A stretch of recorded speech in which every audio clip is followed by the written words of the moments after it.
problema isso aí. Vamos largar? Tá olhando. Tá olhando, né? Vamos largar. Eu falei pra ti, cara, gravar aqui na rua tá complicado. Você veio rápido, pega as cadeiras e vambora.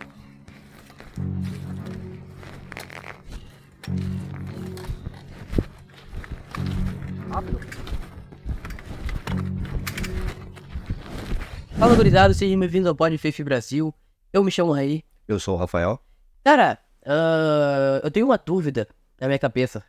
Se os judeus, eles tinham a expectativa de o Messias vir adiante. E se tem comprovação bíblica. Sim, isso é comprovado. Mas tem uma outra pergunta que eu tô respondendo essa. Tranquilo. Só que antes de responder isso, eu quero antes o like do pessoal que tá nos assistindo.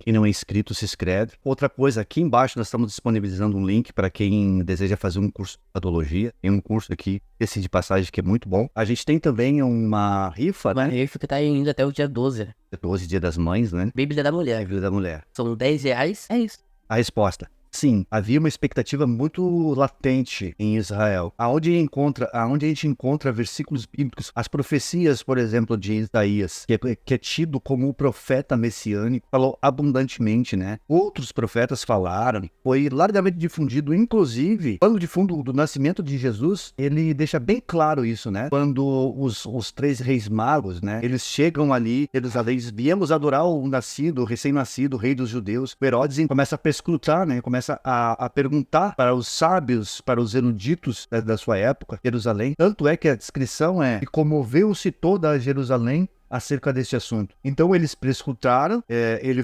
dirigiu-se a essa galera que entendia dos sinais e dessa expectativa, chegou-se à conclusão de que ele deveria nascer em Belém. E depois disso, então, nós temos a narrativa, né? A matança dos inocentes.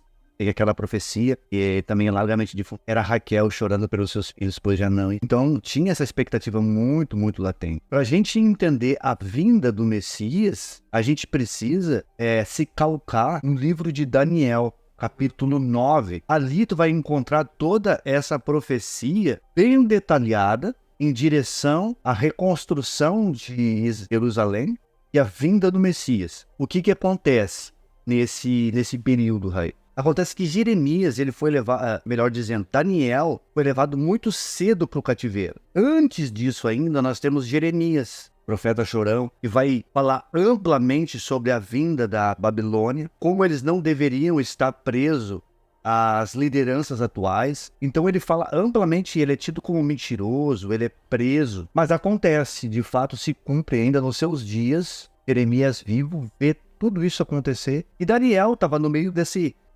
caldo todo, só que novinho, com 12, com 17 anos, ele é levado para a Babilônia. Ele era um dos principais, ele era da corte. Então lá tem toda a descrição lá de Daniel, Sadraque, Mesaque e Abednego, que pessoas letradas, eles foram separados então para esse reino. Já em Daniel 9, tu não encontra mais o menino. Tu encontra agora Daniel já velho, um ancião, já tinha passado, já tinha se consolidado. Ele era uma figura bem proeminente dentro do reinado. Já tinha passado Nabucodonosor, já tinha passado o filho, o neto de Nabucodonosor, tinha se levantado dos meio dos persas, e ele fala na descrição ali no início, ele dá ali aonde se deu essa visão. Então ele começa a se perguntar, porque ele já estava ancião, e ele começa a se perguntar, de fato, refletindo, como ele tinha passado toda a sua vida praticamente lá no cativeiro, ele começa a se perguntar quando Israel seria solto, de quanto o povo de Judá seria solto, sairia daquele cativeiro. Então ele começa a orar, ele vai aos pés do Senhor e começa a orar. Então vem um anjo, começa a falar com ele: olha, Daniel,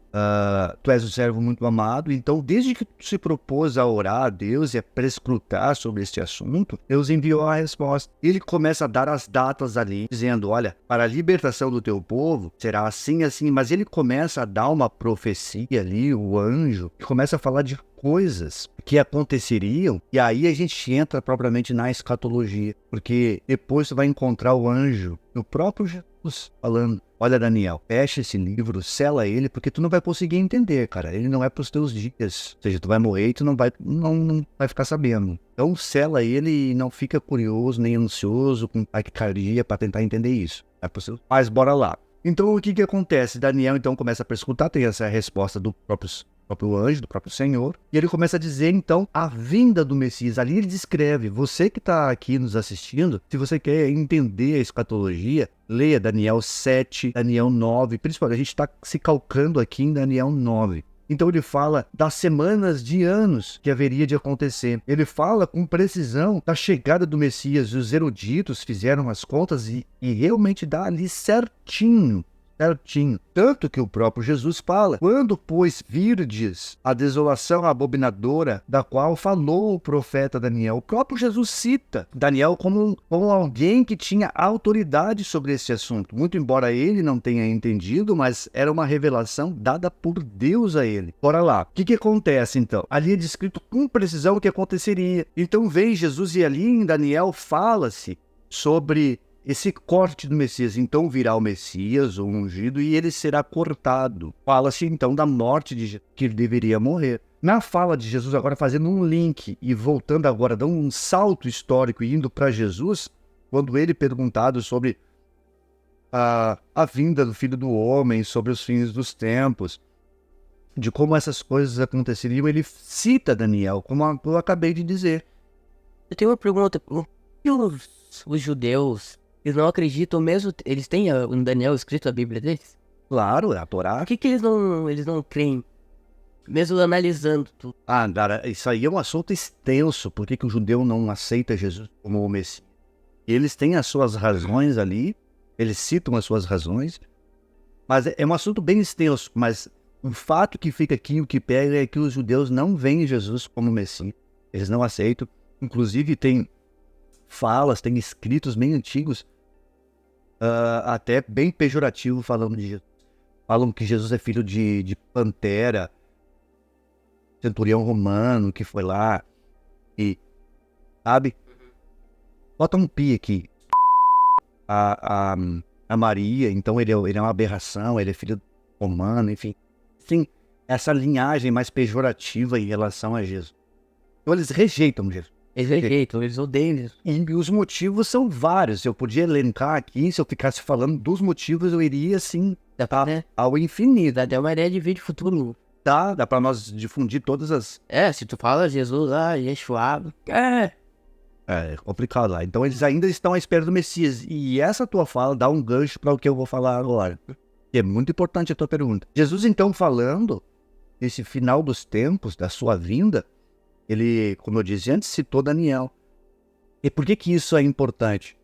Porque em Daniel fala, precisamente, que quando essa abominação desoladora chegasse, ele faria um concerto. E ele, então, pararia com o sacrifício que era feito anualmente, que era feito direto e reto em Israel. Hoje em dia fica fácil a gente perceber de como isso parou em Israel. Não existe mais sacrifício em Israel. Primeiro ponto que a gente vê é porque Jesus foi o único sacrifício verdadeiro, como se encontra lá em Hebreus 10. Ora, é impossível que sangue de touros e de bodes perdoe pecados. Ali tem toda uma descrição, vale a pena você ler lá também, Hebreus 10. Mas aí, voltando para cá. Então, cara, é necessário que haja o sacrifício diário, que haja o sacrifício anual, que haja esse sacrifício que era feito em Israel. Só que, para se fazer o sacrifício em Israel, eles precisam de uma coisa: tempo. E eles não têm mais um tempo. O que eles têm é o Muro das Lamentações. Vê lá, difundido lá, é muito noticiado o Muro das Lamentações. Aquilo ali, se tem nos Muros das Lamentações, aquilo ali estava soterrado. Eles escavaram para ter acesso a um pedaço que ficou inteiro, porque aquilo era subterrâneo, como se fosse a estrutura do templo. O que tem lá em cima lá é o Domo da Rocha, que em Daniel também fala, Templo dos Gentios, que Jesus também depois vai retomar. Ele vai falar em Lucas, se não me falha a memória, do Templo dos Gentios. Os gentios pisariam em Jerusalém. Esse é o Templo dos Gentios, porque quando tu vai em Jerusalém, tu não tem acesso aonde era o templo. E para voltar-se a sacrificar, é necessário que tenha um templo reconstruído. Então, nesse sentido, a gente pode começar a se preocupar quando o templo for reconstruído. Agora, fazendo uma conexão entre quem é o anticristo. O anticristo nada impede de pensar que seja o Messias tão esperado dos judeus. Eu não estou aqui afirmando, não estou aqui batendo um martelo, mas fica simples, fica fácil, depois que a gente entende essas coisas, fica fácil, fica subentendido que esse Messias tão almejado pelos judeus, que vai ter uma aceitação em massa por praticamente todos os judeus, e ele fará um concerto. Nada impede que nós venhamos a pensar que este seja o anticristo, porque ele fará o concerto, ele restaurará o templo, restaurará a forma antiga de se fazer. E não precisa ir longe, basta dar um Google, basta ir aqui no próprio YouTube ali e botar a bezerra vermelha, a reconstrução do templo, já está tudo preparado. Por exemplo, deixar uma dica de vídeo para você. Bota lá, Israel com a Aline, a preparação do templo. Ela explica tintim por tintim o que já está pronto lá, inclusive os candelabros, o ouro que foi recolhido pelos judeus para este evento. Então eles têm essa expectativa tácita, eles estão trabalhando avidamente. Já tem as plantas, tudo já, né? Tudo preparado. Eles estão trabalhando avidamente para a reconstrução do templo. Agora, uma pergunta que eu tenho assim, as pessoas ali de casa, elas têm que se preocupar mesmo só quando o templo começar a ser construído? Ao meu ver, sim. Agora, Eu, Rafael, teria isso como termômetro. qualquer outra teoria que tiver em volta antes disso, Cai por terra, porque como é que será efetivado o que falou Jesus e o que falou Daniel? Por isso que eu estou fazendo essa volta, voltando lá atrás em Daniel, justamente para deixar claro que o que Daniel falou se cumpriu à risca. E Jesus é quem cita Daniel, não é apóstolos, não diminuindo os apóstolos, mas é o próprio Cristo que cita Daniel, dizendo: quando vocês virem a abominação desoladora da qual falou o profeta Daniel, dando então autoridade para Daniel. Então, por que não voltar para Daniel? Como não voltar para Daniel? Como não se calcar? então, qualquer dessas teorias que existem por aí, com Jerry Kirchner, o anticristo, o Elon Musk é o anticristo, o Emmanuel Macron é o anticristo, tudo Isso não me dá nem dor de barriga, como eu tenho falado nos outros vídeos. Não me dá nem dor de barriga. Nada. As minhas rugas de preocupação quando fala que o Jared é o anticristo. Nada. Se me acordarem, Rafael, descobrimos quem é o anticristo. Aí eu vou olhar quem foi. É o ciclaninho. O templo está construído? Não. Então tá, boa noite. E vou voltar a dormir. Esse é o meu termômetro. Por quê? Porque é necessário esse pacto. Volte-se a fazer os sacrifícios como era feito antes. sem tempo, Sem templo, sem anticristo. anticristo. É como se fosse a cadeira dele, é como se fosse o lugar que ele vai sentar ali e vai dizer, vai reinar. E ele vai fazer. Aí vem o concerto de 7 anos. E nos 3 anos e meio, então, ele corta o sacrifício. Ele corta o sacrifício e O sacrifício está cortado. Então, assim, basta a gente perceber. Bom, isso já se cumpriu. Porque um sacrifício foi cortado. Agora a expectativa que tem é que volte o sacrifício para que se faça esse pacto de 7 anos e que ele seja cortado de novo. Ele vai cortar em 3 anos e meio, então ele vai fazer um acordo de 7 anos, e aí fica a especulação, alguns aceitam que é 7 anos literais, outros não veem assim, eu particularmente vejo como 7 anos literais. Então ele faz esse corte e diz, não, agora ele vai se mostrar, agora eu vou mostrar para vocês quem eu sou e para quem eu trabalho. E ele vai então começar a fazer todas as abominações, literalmente, contra Jesus, contra o Senhor, contra o próprio povo, se rebelar com essa questão. Então, gente, o termômetro é esse. Não tem como você esperar um anticristo sem esses ingredientes, porque é um anticristo sem trono. Antes disso é só preparação, antes disso é especulação, antes disso é só teoria. Teorias, e a maioria, a esmagadora maioria delas são, todas elas, bem porcas ainda, porque não estão calcadas na escritura. Não tem nenhuma base bíblica para explicar tudo. Por isso que é importante o conhecimento bíblico e o conhecimento escatológico, né? Olha, eu já vivi uma época com pessoas que acreditavam muito, tinham convicção que era o Jerry Christian. E ficavam com medo. Não. E Não vai longe, aqui no nosso vídeo aqui teve um, teve um que falou, é o Jerry Christian. afirmou categoricamente, é o Jeremy. Então, essas coisas que fica vago na cabeça das pessoas e as pessoas não têm culpa mais. E as pessoas ficam com medo. Não é por menos, é porque tem um fundo de verdade na profecia que o anticristo vai vir. Mas o problema é como as pessoas estão colocando esse anticristo em pé e sem cabeça, sem estrutura bíblica, sem uma estrutura histórica, sem uma base bíblica. Base bíblica. Só assim no ar.